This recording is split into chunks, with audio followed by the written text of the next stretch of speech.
ఆదిలాబాద్ నుంచి అలంపూర్ దాకా రేషన్ కార్డులు, ఇందిరమ్మ ఇండ్ల లబ్ధిదారుల ఎంపిక కోసం పెట్టిన గ్రామ సభలన్నీ వార్ జోన్లుగా మారిపోయినాయి. కాంగ్రెస్ లీడర్లను గల్ల పట్టుకొని చెవులొడివెడుతుండ్రు పబ్లిక్.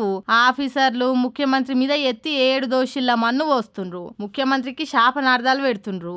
ఏడ చూడు అందరిది ఒక్కటే లొల్లి. లిస్టుల మా పేర్లు రాలేదు, మేం అర్హులం కాలేదా, ఆల్రెడీ ఉన్నోళ్ళకే ఎట్లిస్తారు, ఇదే పంచాదులు నడుస్తున్నాయి. ఎన్నిసార్లు దరఖాస్తు చేసుకున్న అర్హులను గుర్తించరా? కొత్త రేషన్ కార్డులల్లా మా పేర్లు ఎందుకుండయి? ఎవరి కోసం పెట్టిండ్రి సభలు? కాంగ్రెస్ వాళ్ళకే ఇచ్చుకునే తట్టుంటే గ్రామ సభలని కలరింగ్ ఎందుకు? కాంగ్రెస్ పార్టీ ఆఫీసులలోనే పెట్టుకొని పార్టీ సభ్యత్వం ఉన్నోళ్ళకే పథకాలను ఇచ్చుకుంటే అయిపోయేది కదా అని నిలదీస్తుండ్రు. ఆఫీసర్లు నీళ్లు నమ్లుతుండ్రు. కాంగ్రెస్ లీడర్లు జనాలకు దొరికితే శీర్షింతకు గడతారని ఆడికెళ్లి చెక్కేస్తుండ్రు. ఆడ ఈడాని కాదు, ఏడైనా గిదేలోలి నడుస్తుంది. ఇంకో దిక్కు పోలీసోళ్ళు అయితే కాంగ్రెస్ నాయకులకు వార్నింగ్లే ఇస్తుండ్రట.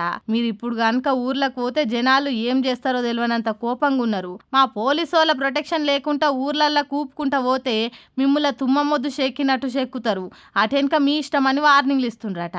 దీంతోటి ఊర్లలోకి పోయేటందుకే అధికార పార్టీ లీడర్లు గజగజం అంటుర్రట. అట్లుంటది మరి రేవంత్ రెడ్డి పాలన అంటే.